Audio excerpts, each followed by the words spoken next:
1330 square feet বাড়ির foundation থেকে বিম ঢালাই পর্যন্ত কত খরচ? 16 কলমে নির্মাণ, 4টে বেডরুম, 2টা টয়লেট, একটি কিচেন, একটি ডাইনিং। এটা হলো ফ্লোর প্ল্যান। 3 শতাংশ জায়গায় এই ফাউন্ডেশনটি করা হচ্ছে। বাড়িটার বিম ঢালাই পর্যন্ত 6 লক্ষ টাকা খরচ যাবে। প্রত্যেকটি কলমে 64 কেজি রড, 16 কলমে রডের প্রয়োজন পড়েছে 1000 কেজি। বিম সহ ঋণের রড সহ মোট 2300 কেজি রড দিয়ে এই ভবনটার টোটাল স্ট্রাকচারের কাজগুলো করা হবে। মাটি ছাড়া 4 ফিট উচ্চতায় বিম ঢালাই, বিমের সাইজ 10 ইঞ্চি বাই 12 ইঞ্চি, বিমে 4 পিস 16 মিলি রড। এই ভবনটার মোট কাজের জন্য মিস্ত্রি খরচ বিম ঢালাই পর্যন্ত 1,20,000 টাকা। 10,000 ইটের পিকেট ভাঙা হয়েছে, পিকেটটা এই জায়গায় আছে।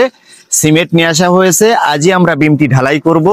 তো যাই হোক দর্শক, সিলেকশন বালু, কুষ্টিয়ার বালু এবং লিকুইড সহ বেস খনন, বিটের ভিতরে বালু দেওয়া হয় না, বিমের নিচে গাঁথনি, মোট 6 লক্ষ টাকায় আপনারা এমন ধরনের ফাউন্ডেশনের বিম ঢালাই সম্পূর্ণ করতে পারবেন যেভাবে কম টাকার মধ্যে এই 2 তলা ফাউন্ডেশন কাজ করা হচ্ছে।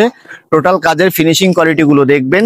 ঢালাইয়ের আগে সমস্ত কাজ কমপ্লিট করে তারপরে বিমের কাজগুলো করবেন। খরচ কম হবে, কাজ মজবুত হবে, যে নিয়মটায় আমরা কাজগুলো করছি। ধন্যবাদ সবাইকে। বাড়ি নির্মাণ কাজ সঠিক পরামর্শ করবেন।